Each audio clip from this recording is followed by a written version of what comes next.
Hey guys, how you doing? Today I'm going to be looking at Serpico. He's a pretty interesting character and hopefully you'll agree with me after I'm done this video. So yeah, let's get into it. So, who is our boy Serpico? He's this guy. He's also this guy. He isn't this guy, but they may be related. Unconfirmed, but possible. So, what are Serpico's pastimes? You know, they include keeping his eyes closed, dueling in his ladyship's name, trying to kill Guts, fantasizing about killing Guts, telling Guts that he wants to kill him. You know, these are just some of his pastimes. They're all good.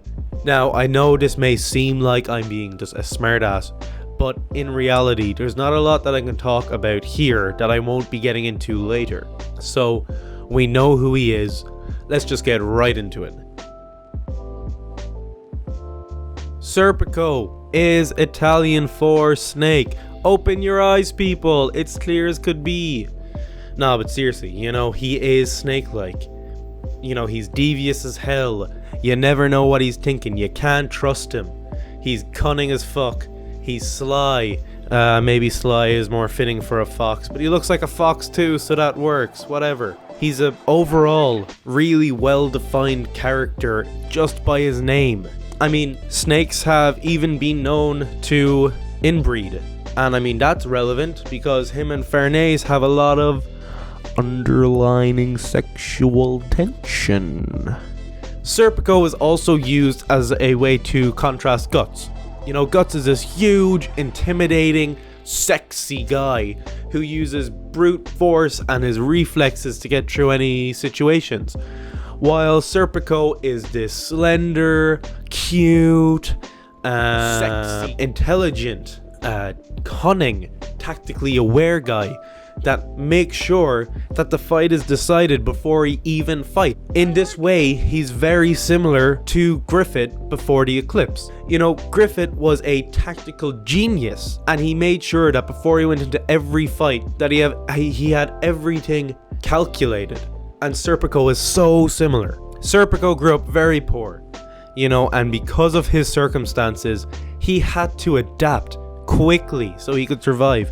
And not just him, so his mother could survive. You know, he had to be cunning, quick-witted, intelligent, and resourceful. Serpico's mother is quite ill, and she relies on him to take care of her. This is kind of where we can see how Serpico developed this emotional repression from a very young age, and he had to accept that this was the only life he could have. You know, he was loved by his mother and he loved her back, but that is about the only healthy relationship we see him have. One day when he's out trying to get food and medicine for his mother and for himself, he is attacked by a group of young boys and they beat the shit out of him. And he is left for dead on that cold street by pure chance. But really it was probably causality. You know, that guy. That Lady Farnese Van Dimion stumbled upon him. And she sees this guy, this dying boy in the ground, and she just says, yo, get the fuck into my cart. And just like that, she has a new plaything. That's all she sees him as, you know, just some ragdoll, a new ragdoll to play with. But it's here that his intense sense of loyalty is showcased. Farnese is someone who saved his life, and due to this obligation that he felt he owed her, he stays by her side regardless of the intense abuse she puts him in. And it is intense. I mean, some people try to be like, oh, they've got a cute relationship, but no, she beat the shit out of him. She bit him. She basically did everything you could do to a young boy besides raping the shit out of him. And he stays with her, even when all of the other servants are like, ooh, you won't last long, everyone else that's been in Lady Farnese's service has ran away. But he doesn't, because he's a good boy. And he has an intense sense of loyalty and obligation. And he is there till the end to pay his debt. And that's such a unique thing when you look at a character who's as cunning and devious as Serpico to have such a deep sense of loyalty. You know, he mightn't care about many people, but the people he does care about, it's intense and it's deep and it's true. A lot happens with Serpico during his time with the Vandemions. Sorry, I'm butchering that name, but I'm Irish, not Italian. Cut me some slack, alright?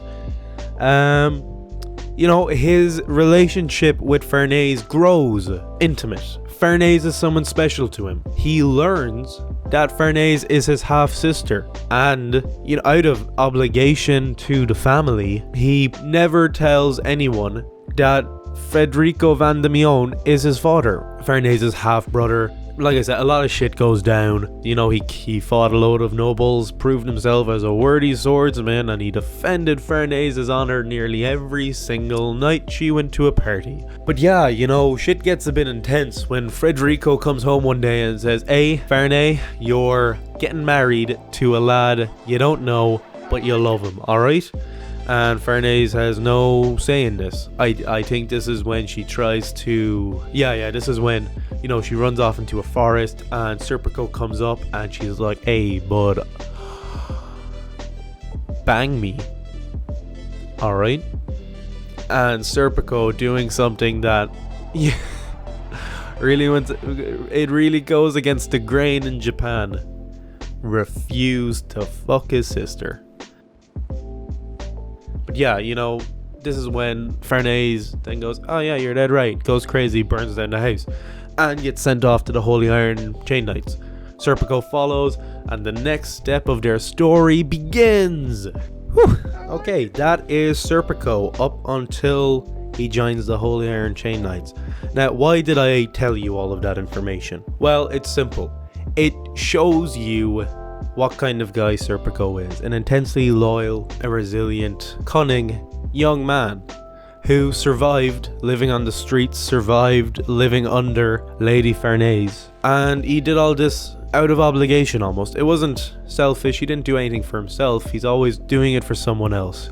At first, you know, he was doing it for his mother. Then he's doing it for Farnese. This is a guy who's almost devoted himself entirely to others. And it's why he can't be a leader. You know, you see it in the group. He's got all the capabilities. Maybe he should be another Griffin in that way, how he commands. But he just can't. He's not used to leading. He's always a protector. He's always somebody who backs you up. He's somebody that waits to be ordered. And that's from his upbringing.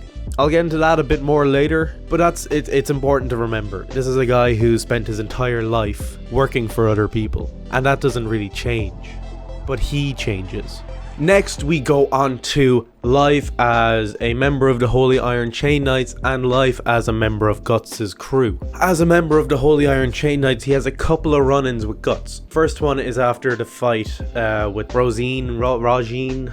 I'm not great with pronunciations, alright, I'm sorry. And Guts is in a pretty bad situation and condition.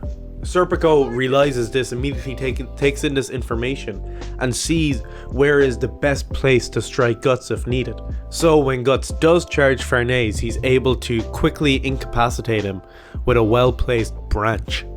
After that, he takes a swipe at Guts after Farnese nearly gets donged by the horse, and Guts was in a position where he wasn't going to, lose to one strike. He was alert. Serpico probably got a lot of information, a lot of tactical understanding of how Guts fights. And he put that to use later on, in the Heretic Gangbang Cave, where he ambushes Guts on his way out while they're on a narrow ledge on a cliffside. The ideal place for Serpico to fight such a large man. He does I wouldn't say he does a good job. He takes he trusts at Guts, and Guts grabs the fucking sword. With the most calloused hands known to man, quick thinking comes into play, and he's able to quickly escape any danger that he himself is in. He thinks of it all, and this is what allows him to survive and persevere. Serpico does not have an easy life, even in the Holy Iron Chain Knights, and Guts makes that a whole lot fucking harder.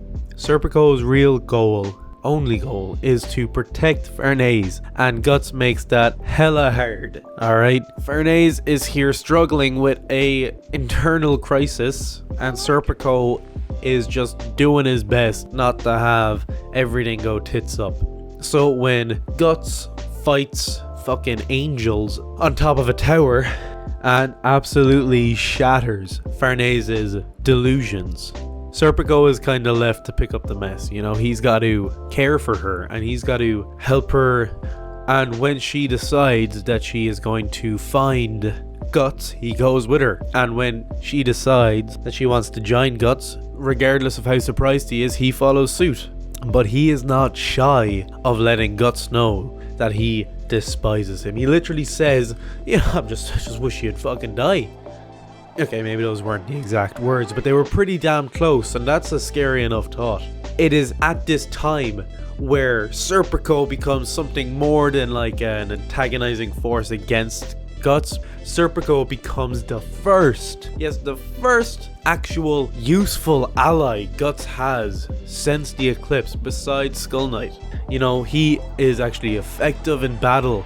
He's able to hold his own. He's able to protect the party, allowing Guts to... He's able to be more efficient because he's not as worried about the group, because he's able to leave them in the capable hands of Serpico. And this is a big factor for Serpico. You know, it kind of changes him, because he's used to only caring about Farnese. And by protecting the party, he's protecting Farnese, yes, but he's given more responsibility than he's used to. He's a guy that's always been ordered around. And then Guts, the party leader, doesn't order him to do anything. He just assumes he'll do it. And Serpico has to have the intelligence to do it. And he does have that intelligence. And, a newfound experience. His fighting force comes out massively when he's fighting these demons. And we see it kind of manifest a lot when he's fighting weird horse water dude that shows up in the town after they visit Flora. He is aggressively attacking it. He has confidence in himself to kill it, especially with his new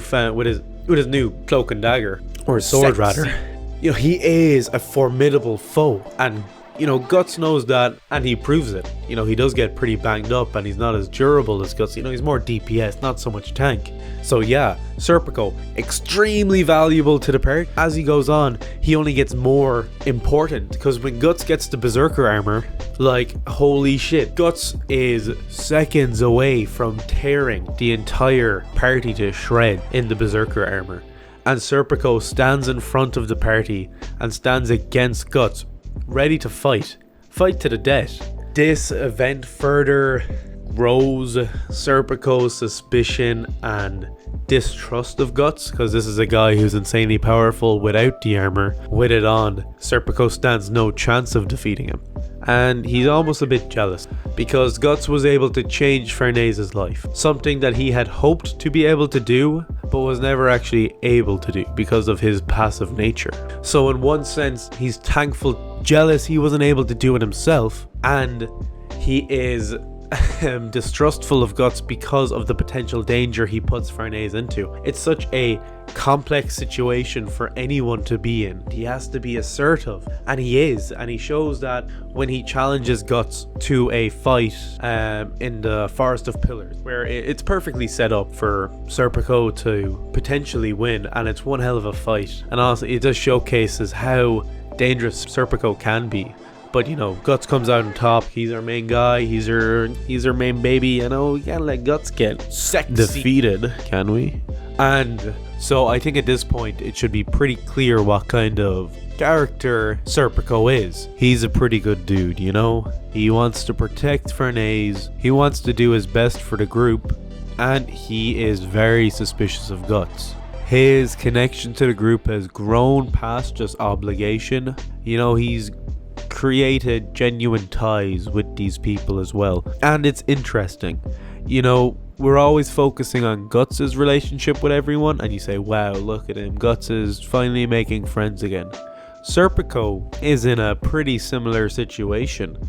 He grew up with nobody besides his mother and Farnese. He's never had any real friends, same way Farnese has never had any friends besides each other. This is a huge step for him. He is giving his life to Guts' mission without really knowing what it is. And he's doing it just because of Farnese. While Serpico also shares a lot of similarities with Griffith. He could never lead the group in an absence of Guts. Because of the way he was brought up and because of his childhood, he was never able to experience being in a role where he was the dominant figure. He was always forced to be at the bottom level of society, scrounging for food and medicine to look after his mother. Then he was forced to be the servant of Farnese. He was happy, he obliged to do it, but he was never in control of any aspect of his life. This is where him and Guts are very different. Guts always believed in being free. Even if he had to grasp that freedom with his sword, he didn't believe in being bogged down in anything. He fought to be free. That was his whole goal when he left the Band of the Hawk originally. Serpico has never tried that. He's a man that's let causality lead him the way he is. He is the very opposite of a struggler. He is someone who is going with the flow. Now that he's found Guts, he is being dragged against the current almost. He's going with the flow, but a different flow. It's like Guts is a river running against another river almost. So while you have the flow of causality going one way, Guts is forcing his way up that river and he's dragging Serpico with him.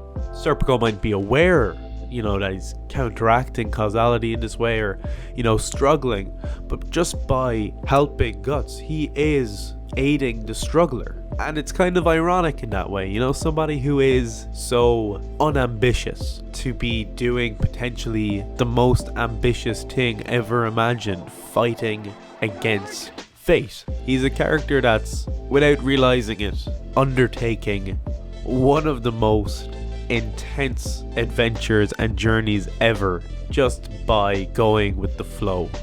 So you have a man going against his nature without realizing it, growing as an individual, connecting more with people than he ever has before. He's becoming more self-aware though, which is important. He knows that his emotions aren't something that he controls, but more are controlling him. And that's an interesting thing, because could he himself be susceptible to something similar to the Berserker armor? I know he's going to get a set of armor like the Berserker armor, but should he get possessed in any way, he would be an extremely formidable enemy for the group. Not only because of their personal connection to him, but because of what? But because of the passion that drives his fighting spirit. It's similar to Guts's. Serpico started out as somebody who was originally antagonizing towards Guts. And, he was one of the main members of the organization trying to hunt down and capture the Black Swordsman. But now he's in a much different position. He's aiding Guts in his journey to rehabilitate Casca, but he isn't aware of the wider story he's a part of. How he'll react to Griffith, Femto, same guy, the Neo Band of the Hawk, Falconia. All this stuff is still to be seen. He has a lot of anger and suppressed emotion in him that may come out sometime. I wouldn't want to be around when that happens, but you don't know what happened. It would be really interesting, and I think it could happen. Serpico is someone who greatly distrusts Guts because of the Berserker armor and the beast it brings out. If he himself was to fall victim to a similar incident, I think it could really affect his character. Anything could happen. Before I finish, I just want to thank all the new subscribers. Pretty fun. Thank you. Making me happy. Makes it seem more like I'm shouting at a group of people instead of just an empty room. Though I'm literally in an empty room shouting at a mic right now, so whatever. So yeah. See ya.